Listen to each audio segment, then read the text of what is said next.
Hey guys, this is going to be off the cuff, unscripted. We're going to talk a little bit about the pre-release build blues. A lot of us have been planning our builds for our first run, and reality is it's pretty hard. It's pretty hard to plan a build when you don't know all the details. And I think in particular there's a lot of difficulty around multiclassing because we know for a fact that Larian has changed it. We already know that prerequisite stats are no longer a thing, so you can effortlessly multi-class into anything you want, even if you have a score of 8 in the respective prerequisite. And more importantly, I think, is the effects on caster classes, because they said, or they alluded to the possibility of spell progression being too punitive in pen and paper and how they might have changed that. So there are a lot of unknowns. Maybe they've changed the way ASI works, that is, ability score increase. Maybe it won't be class-based, but will be level-based, in which case it would be pretty ridiculous, but you see the problem here. So we don't really know what's going to happen until full release. And so many of us are understandably planning our builds, trying to figure out what would work, but we don't have all the information, so inevitably they're going to be revised and changed. But a goodly number of people have asked me what my build will be for Baldur's Gate 3 and what I'm planning for my first run, and I'm fairly certain of the overall build, more or less. I'm not entirely certain on the race, and there's some minor details here and there. There are lots of things to consider, things we just don't know about, like items. There are going to be so many interesting magical items in the game that can be build defining. But let me offer you the basic logic of my build. So, a first run in a game as big as Baldur's Gate 3 is going to be one filled with mystery. Too many unknowns, we just don't know what's going on. What's something I observed, for example, during my near 400 hours of early access? That is tons of skill checks for proficiencies. Whether it's deception, performance, animal handling, you name it. Lots and lots and lots and lots of skill checks. So I'm pretty convinced I'm going to be playing a skill monkey. And coincidentally, one of my favorite classes, probably top 3, is the Bard. So the basic class I will be playing is the Bard, because Bards are pretty good skill monkeys.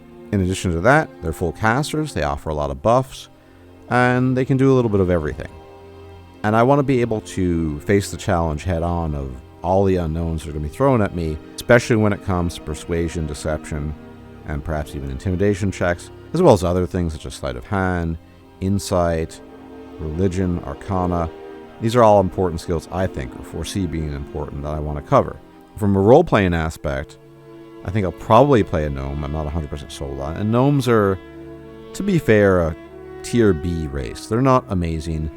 Their best feature is gnome cunning, which in particular gives you advantage on wisdom saving throws, which is pretty valuable. And other than that, they're okay. They're not amazing. They're not terrible. But I like gnomes, so I think I might run with that, but that's subject to change. So skill monkey. The big issue for me is whether or not I'm in multi-class. I thought initially I would, and I think that would be beneficial for my build overall. And the idea was to take 10 levels of Bard. That still gives me College of Lore secrets at level 6, and overall Bard secrets at level 10, meaning I can take 2 spells from any other class at level 6, assuming that's how it works in the actual game, as well as 2 spells from level 5 of any other class in the game, and try to make that work. And what 1 level in Cleric does, especially with the knowledge domain, is that I get medium armor proficiency, obviously.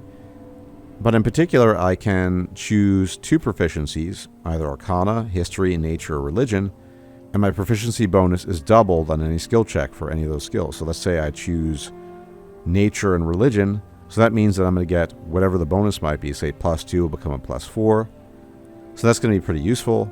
I get Guidance, for example, a neat little extra level. And then in terms of Rogue, the reason for taking Rogue was simple, expertise. 2 skills that you get expertise in. And so it's not going to be a perfect skill monkey, because I still want very good spell casting for this build. Because there are ways you could build a character that are just all about skills and they contribute very little else. Because I want good spell casting, because there's some pretty good spells for Bard. Sleep is always a great spell. And I want to be able to buff my party. I want to contribute somewhat to combat, mostly in terms of CC or what have you. But I might ultimately opt for a full level 12 Bard, just because it's simpler and more straightforward. or because I want all of the ASIs, depending on what I choose to spec into exactly. Almost certainly going for Colors of Lore because of the extra bonuses. Because here's the thing that a lot of people forget. It's all well and good to plan everything out. But in that moment, when you're in the CC, the character creator, and you see all the options, you're overwhelmed, it could be that you just take a radically different decision. You might be playing around the character creator, and all of a sudden you look at Paladin and think, I don't know what to take. Maybe you're messing around with half-orcs and think, wow, the half-orcs look really cool, I'll go with that. So I don't know. All this is subject to change. However, I am heavily leaning towards a bard just to be a good skill monkey who can cover most conversations. Persuasion is super, super important in this game. We already know that. And you better believe I'm going to have an incredibly high persuasion score from expertise and from charisma and from other sources because I don't want to mess any of that up. I think deception is probably pretty important too. There are a lot of skills we already know are important in terms of dialogue and conversation, which kind of fits into the role-playing mode I envision this character in. Sort of a smooth talker, a guy who's going to talk his way out of a lot of situations, but also knowledgeable, hence Cleric of Knowledge, probably Worship Ogma, I'm not sure. So that's basically my idea for a build. But we just don't know what's going to happen when it comes to full release, because multi-class could be very different. Individual racial bonuses could be different. We already know that humans have certain bonuses that we didn't know about before, and I even heard that Dragonborn get higher level bonuses, although it's not entirely clear.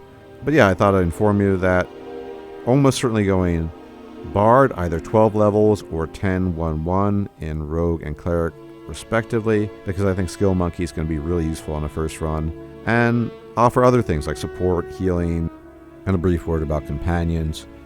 I'm probably end up taking Shadowheart, Gale, and Lizelle, and I'm probably not going to mess around too much with them. The only thing I'm going to do is optimize their stats by respecking them, and I might give Shadowheart the War Domain instead of Trickery. But other than that, keep Shadowheart a Cleric for 12 levels, Gale, Wizard, specifically Evoker, going to make him a Blaster for 12 levels, and Lizelle probably 12 levels in Fighter. Fighters get an extra attack at level 11. The only martial class to do so. Very useful.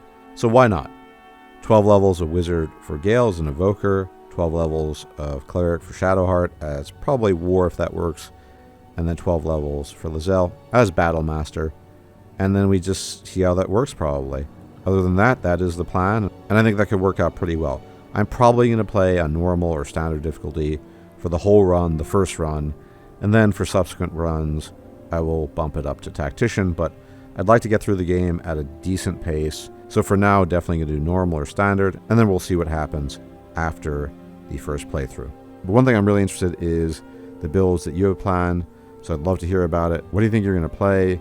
Is it subject to change? And are you struggling as much as I am in creating the right build without knowing how the game actually works at the current moment? Anyway, thanks for joining me for this ramble. And if you like, join my Discord. A lot of people on there talking BG3 and other RPGs. Nice folk there. And if you could do the usual YouTube jazz, like the video, comment, share, subscribe, be much appreciated. It really helps out the channel growth. And I'll check you out next time. Take care.